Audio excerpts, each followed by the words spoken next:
Welcome to the Stand Like Men podcast. I'm Logan Ingram. I'm Daniel Trollenberg. And we're diving in here on our second week in episode 3, talking about toxic masculinity, where it comes from, what it is. Yeah, so the term toxic masculinity came from what we can remember after a commercial several years ago put out by the Gillette company. And, you know, their slogan is the best a man can get. And so they created this commercial. I want to say it was in the 2020s or in 2020. And it basically showed a bunch of adult males doing harmful things, chasing after women, harassing women, bullying their friends or their coworkers or their children, and just not being a good presence to be around. And so the end of that commercial was, or the whole slogan of that commercial was, "Is this the best a man can get?" And so it was just kind of like, it was playing off of their slogan of like, this is the best. And it's like, wait. And they took a step back and they said, wait, is it actually the best that we can be? And so from there, partway through the commercial, it shifted into like showing men like stepping up and saying, no, we're not going to do this. And we're not going to treat girls that way. We're not going to be inappropriate that way. We're not going to be yelling at our kids. We're not going to be bullying people, anything like that. So it was kind of like a call to action type commercial where they're like, we should be better. We can be better. And so from that commercial, the term toxic masculinity came, and I heard a deep uproar from a lot of different groups of people. And it didn't seem like anybody seemed to like the commercial at all. And so, yeah, we're going to talk about that today. So toxic masculinity. What are your thoughts? I'll let you talk for a little bit. I've brought this up many times in our seminars. I've brought it up at the school. I don't believe toxic masculinity is a thing. Mm-hmm. I think there's toxic behavior, mm-hmm. and then there's masculinity. Mm-hmm. I don't think they go hand in hand and they coexist at all. Yeah. I think, I think back on my life, I had girlfriends. They were toxic. Was mm-hmm. it toxic feminism now? Like, are all women toxic? No. I mean, I've had toxic bosses, toxic employees, toxic family members. Mm-hmm. I mean, it's a behavior. It's a state of behavior and character. It doesn't have anything to do with groups of people or anything. And so I really don't like it when people combine them together because it's just a generalization and that's not true.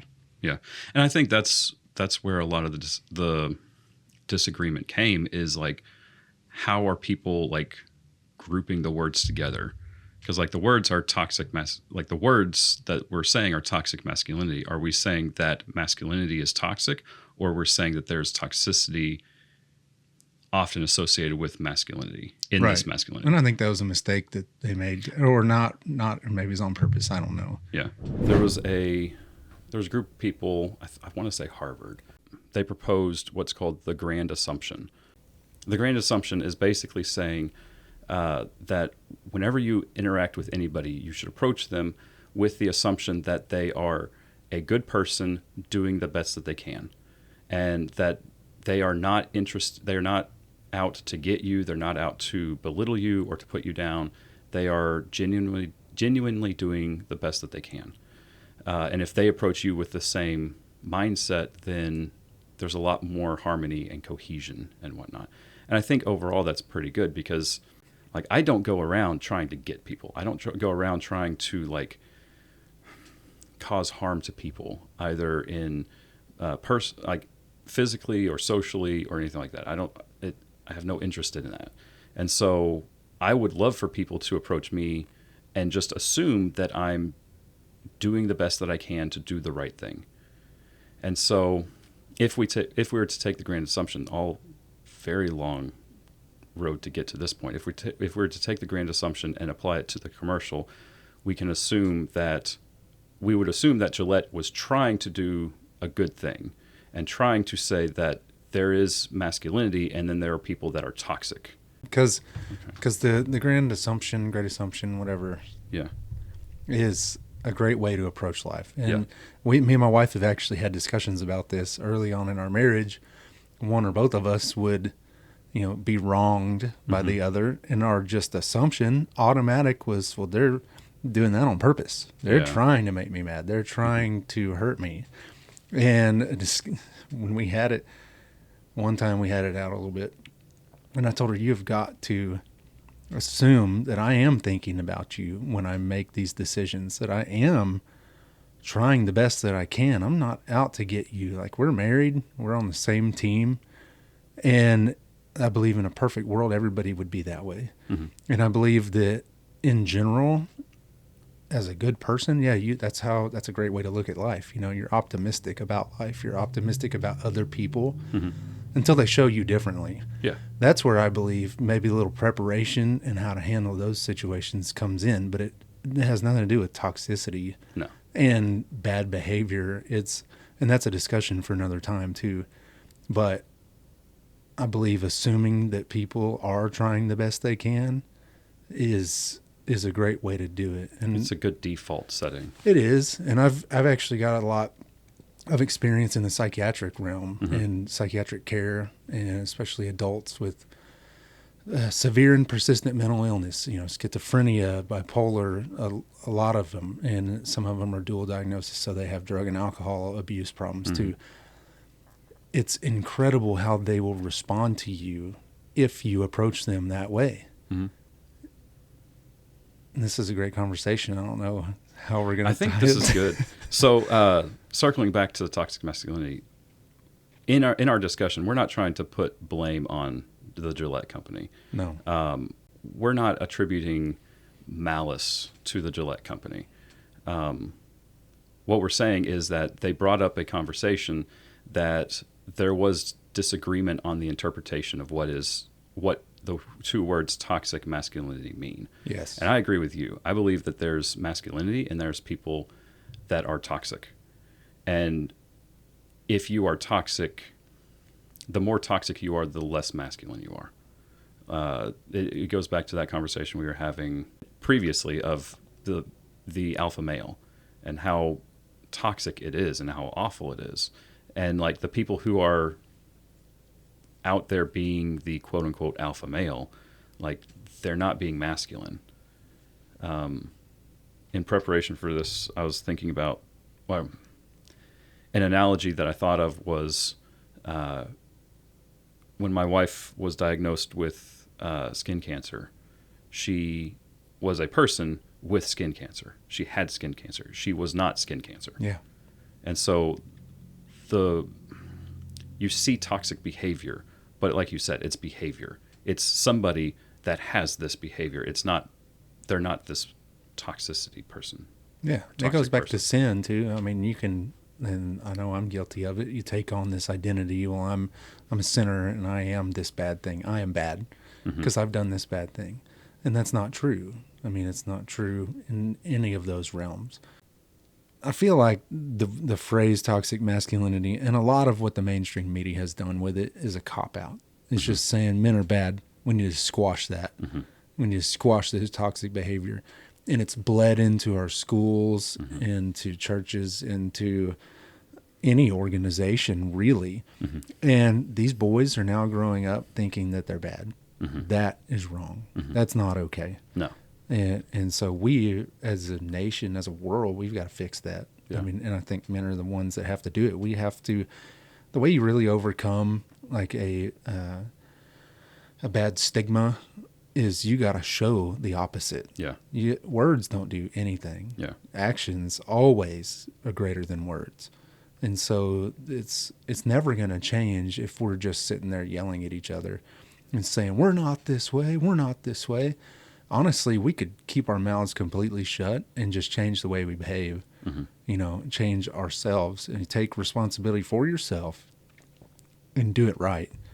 People will notice. Yeah. And people do notice. They absolutely notice.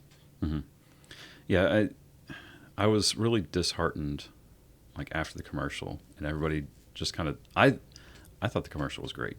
Like I appreciated the message because I took it as there is toxicity among us and we need to be better.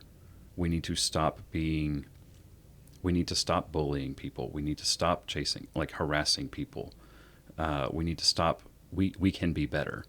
That's how I interpreted it. Yeah, that's a great message. That's exactly what we believe. I think that's what they were going for, and I think that's what we believe. I liked commercial personally, and then everybody I saw on social media had it was a polar opposite response. Like everybody else I saw hated the commercial, and I saw people saying you're right, or there are a lot of people saying masculinity is toxic and it's awful and we need to get rid of it. We need to kill masculinity and make it just end it here. And then I saw the other side of it where people were posting up, and it was the most ridiculous thing ever. They just posting the most alpha male type pictures that you could do. And it's like, are you scared now? It's like, well, they weren't, but now they're afraid that you're going to go do something inappropriate. Yeah. Now they're afraid of you. Now you've become more of a problem. You had an opportunity to say, hey, I'm a man. You're safe around me. And I'm not going to do the things that were depicted in this commercial. I'm not going to present a danger to you. But instead, all they did was they presented themselves as a danger. It's like, come on. So yeah, I saw both ends of the spectrum, and I disagreed with both of them. And I was very disheartened by that. I didn't know that this was going to cause such gender and cultural wars, that commercial. And it's incredible. And I do think that it does point out that there was a problem. Mm-hmm. But that's why we have this podcast going, is because there absolutely is a problem. We've been knowing that for a long time. Mm-hmm. I don't think it's the exact problem that the media is portraying and other groups of people are portraying. It's not men are all bad. It's, guys, we got to step up. Mm-hmm. We got to fix this. It's not up to the women to fix their perspective of us. It's not up to the kids. It's not up to anyone except for ourselves. We take extreme ownership for our own selves and our own behavior, and then we fix it. We become better. We try to be a little bit better every day. Eventually, we'll be a lot better. We might not be, 100% every day, but as long as we're slowly making roads, we're going to get there. Mm-hmm. And eventually, as society as a whole, if we all did that, we'd be in a much better spot. Yeah. I don't know if this is like a proverb or a quote or a saying or what, but there's a saying, it's, when is the best time to plant a tree? It's 20 years ago. When's the second best time to plant a tree? Today. Yeah. And so I really like that one. I like it too. Because it's like, oh, well, we should have been stopping this toxic behavior or this inappropriate behavior, whatever you want to call it. We should have been making men better for the past history of mankind. But it has, the ball has been dropped, especially in the past couple of years. A perfect example of this in my own life is I have regrets. Okay, everybody does. But I remember years in my life where I would look back and go, man, I didn't capitalize on that. Man, I didn't ask that girl out. I didn't start that business. I didn't make this decision. I didn't stand up for this person when I should have. Well, I just went through years of just doing that. That's all I did. Was I would look back and go, oh man, I wish I'd have done that. And in shame or whatever it was, I didn't do anything to change it. Mm-hmm. I would just sit there and regret and live in a little bit of shame for a bit until the next thing came along and I didn't act. And then I would do it again until finally I really took a deep look at my life and thought about that little proverb. I think it's a Chinese proverb, maybe, because I think it's talking about a cherry tree. I think that's how I or how I first heard it was. Yeah, I don't Chinese. know for sure, but I finally decided today is it. Mm-hmm. I can think about that. Well, a year ago I should have done this. Oh, poor me, poor my life, and instead go, you know what? I didn't do it then. I'm gonna do it today. I didn't do that then 5 years ago. I'm gonna start right now. I I did like one thing I do that with is learning Spanish. Like I sit here and think, man, I wish I could have learned Spanish. I started a long time ago. Well, I'm never going to learn it if I don't do something today. And so I think it's a super important proverb, and one that's actually inadvertently changed my life some. It's because I finally started trying to do that, and definitely not perfect and mess up every day, but I am better than I was 3 years ago. And I think people who know me know that, and that's good enough for me. All right, so I think we've established that masculinity is not toxic. There are people who have toxic behaviors. It's a behavior trait, not a condition of masculinity. So where do we go from here? We have to eliminate those traits, those behaviors. Not just, I mean, as men, we have to do that, but as a society, we also do. But the way to do that is we got to do a deep dive into ourselves. We have to be honest with ourselves. If you can't be honest with yourself, you're never going to change anything, because you're never going to think something's wrong with you or something's wrong here. So you got to look at your life. You got to see the shortcomings that you have and identify those. And guess what? It's probably not going to be fun. It's never been fun when I've done it. It's hurt a lot, actually. It's because then you get to bring up a lot of memories and thoughts about stuff that did or didn't happen, you know, whenever it was. Could be years ago when you're growing up, could be yesterday. And then you're going to feel the guilt and the shame. You got to not let that shut you down, because I think that's what happens. I can't remember if we talked about it or not, but the reason I don't think men go to therapy a lot is because all of those things get brought up. When you're trying to heal, you have to open old wounds. It's just part of it.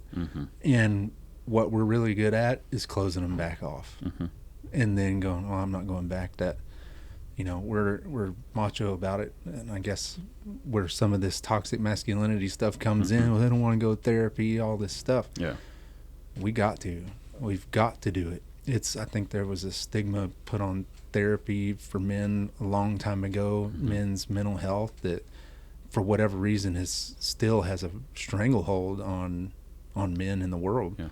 Well, it was a joke. It was a punchline in sitcoms for years. Like my entire childhood, like there was every show that we watched, at some point in the series, they would talk about, oh, you father figure or you masculine figure, you should go to the counseling. Oh, I'm not going to counseling. I'm not getting my head shrunk. Yeah. I'm not going to a shrink. It's like they almost demonized it, as if you go to counseling, if you go to therapy, then you're like somehow less of a man. Oh yeah. And you're it's not just less of a man, but you're broken, and that they're not there to help you, they're there to harm you. Yeah, and it hurts. And so I can see where that stigma kind of came from. Is they're there to hurt you. Well, it's not because they're picking at you and they want to hurt you. It's because that's just part of the process. Yeah. Growth is uncomfortable. Oh yeah. I mean, growth is uncomfortable. And I mean, we can talk about, like, there's so many examples, but I mean, if you've, like, learning something new, your head kind of hurts because you're trying. It's hard to understand something, learning Spanish or whatever. If you're working out or lifting weights or whatever, when you get done lifting weights, you're sore afterwards because growth is uncomfortable. And we shy away from growth so much. I mean, you see it every day. I mean, I've done it. Everybody's done it to a degree. And you kind of got to figure out what's worth it. You know, is a better life, because I promise, if you deal with this stuff, your life's going to be better. Oh yeah. It's going to hurt, but your life as a whole is going to be better. And we've got to deal with this stuff. Yeah. And a big part of it is fear, you know, and I believe we're going to talk about that on the next episode. Yeah. But fear is a major driving factor of all of this. I'm afraid of having all these memories brought up. I'm afraid of all the shame coming back to the surface. Yeah. And we have to be better than that. I've said it before in some of my talks, you know, how can you look your family in the face one day on your deathbed and they're hurting And there's lessons you haven't taught them. There's things that you didn't teach them because it was just a little too hard for you. You know, maybe you end up overweight and diabetic, and you end up having a heart attack or get put in a wheelchair or have something amputated, and you just look at your family and go, I know I'm a burden now, but it was just hard. It was hard to be healthy. It was hard to go to the gym. It was hard to eat healthy. Whatever it is, I mean, I can't look my kids in the face when I'm older and look at the scars that I created from them and have them tell me those in therapy one day, which I'm sure is going to happen. Yeah. But then my only response is, well, it's just too hard for me to go to therapy when I was younger and deal with this stuff before I perpetuated this on you. That's not good enough. Just saying it's too hard or I'm afraid is not a good enough excuse to not be a better person and to fix yourself. And I think that a huge part of this too is, guys, we got to get together on this stuff. We are great at shoving our feelings down. We're great at isolation. We're great in a party environment, a hunting camp, a bowling alley, baseball game, football game. We're great doing all that stuff. When you start talking about anything deep, everybody shuts down. That's a problem. Yeah. That's a great step forward right there. Start opening your mouth. And that's a big thing. Yeah. And I wanted to talk about it before, but I got to this point where I was just like, open your freaking mouth and talk to somebody. And that was because my isolation and just fear and some imposter syndrome, which we're going to talk about later too. I just shut down. I don't speak. I don't share my feelings. I don't connect with other human beings. Guys, we got to connect with other people. The only way we can do that is by being a human, admitting mistakes, and connection. That's how you have a connection in relationships, is you have to relate with people. How do you relate to someone that doesn't know what you're going through, or the fact that, hey, they're going through the exact same thing? And I mean, it's almost we've been so conditioned to isolate ourselves. We've been so conditioned to not talk about our problems. And the thing is, like, we don't want, like, as a man, like, I don't want to be a burden on somebody else. And so, but my attitude is, hey, if any of my friends are going through something awful, if they're hurting, if they need help, if they need money, or if they need a new deck built, or if they just need me to watch their kids while they go on a date, or if they, whatever it is, and if they don't come talk to me, I'm kind of hurt, because I'm like, why am I not that good of a friend? Like, I want to help them. I will move heaven and earth to help a friend out, to help a fellow brother. But then I'm not willing to share my own issues. I'm not willing to say, hey, I need help with this. I need help with this. Because then if I ask them for help, then suddenly I'm a burden. And yeah, that's a lie. Yeah. Oh, it's a huge lie. One I've told myself for a long time. I think most people I know, like most men I know, approach it as like they will do anything that they can to help somebody out. If someone else is hurting or in need, they will do anything that they can to help them. Oh, there's country songs about it and everything. Oh yeah. But then they're not willing to share themselves because they think suddenly if it's reversed, then they're suddenly a burden. They're a burden, yeah. And it's such a huge lie. Yeah. And I don't even know where that comes from. It's just something in us that we feel that way. I don't really know because my wife asked me that before. You know, if it was the other way around and someone was asking you for help or was struggling with something, wouldn't you like be hurt that they didn't tell you, or wouldn't you be ecstatic that they did tell you and you'd jump in and you'd be right there? It's like, it's the same way. You gotta, here's another throwing back to what you said earlier. You assume the best. You assume that people are doing the best they can, and you assume that people are actually good. One thing that has really helped my wife and I is recognizing that everybody comes out of childhood with something. So like, I think my generation was the first generation that started talking about it, and we started saying, well, I've got baggage. You know, I've got a lot of baggage I got to deal with. We don't talk about it, though. You don't want to talk about it. No. You just say it. No. We just have baggage. It's just a badge of honor. The next generation would say that they have issues. Well, I've got childhood issues. And now the current-ish generation is saying, I've got trauma. Oh, yes. And it's that's a buzzword now. I think we're talking about the same thing, just on a spectrum. We are. And it's like, and I've talked with some people, they're like, I've got trauma. And I'm like, okay, tell me about your trauma. And they would share it with me. I'm like,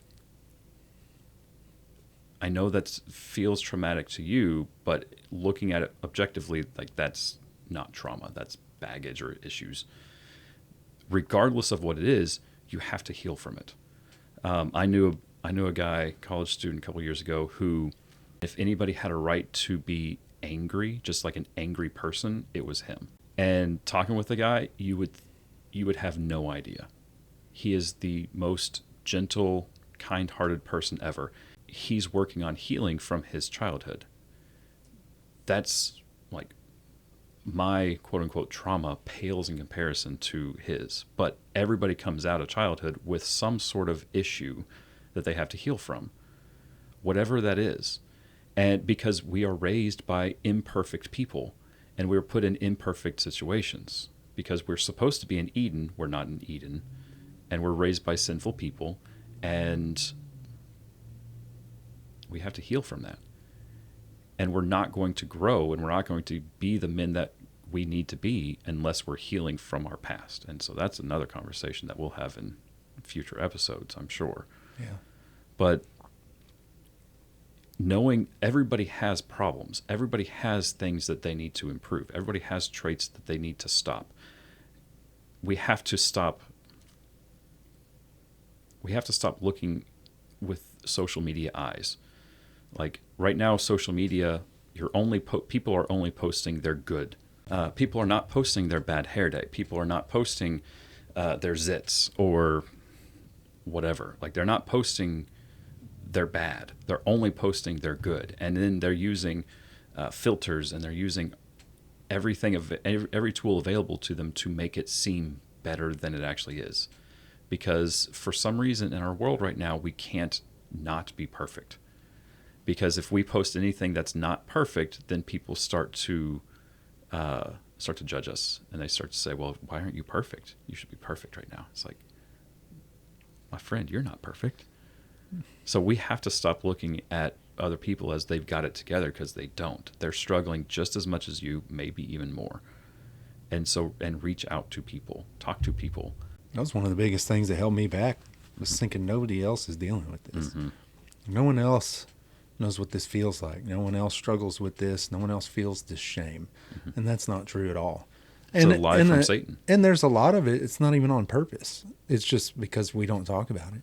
Because we're guys, we're tough. We're not going to talk about that. Mm-hmm. I struggle with this. No, I'm not going to tell anybody that. Mm-hmm. Why would I tell anybody that and share that? Well, you need to.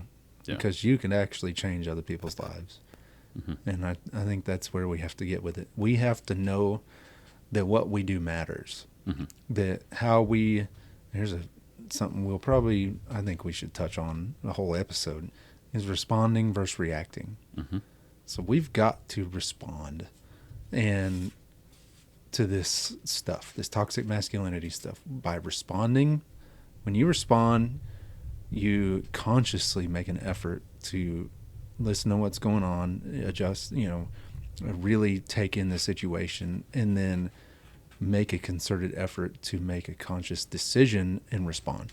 When you react, it's knee-jerk, mm-hmm. It's yelling, it's whatever else. I know, and when I lash out at my kids or something and start hollering at them, it's because I'm reacting to whatever they're doing. Mm-hmm. I'm not responding to them. Mm-hmm. That's not good, and that's a toxic thing to do. I try really hard not to make that a habit. And so hopefully they don't view me as toxic, but I don't think they do. But we have to learn how to respond instead of reacting. Responding, we see people think of us this way. Here's how our reactions are being looked at. Our reactions to stuff are being looked at as toxic.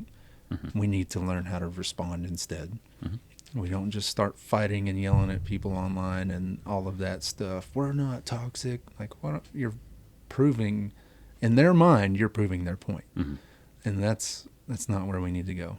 I'm convinced that no one has ever changed their mind on social media comment section.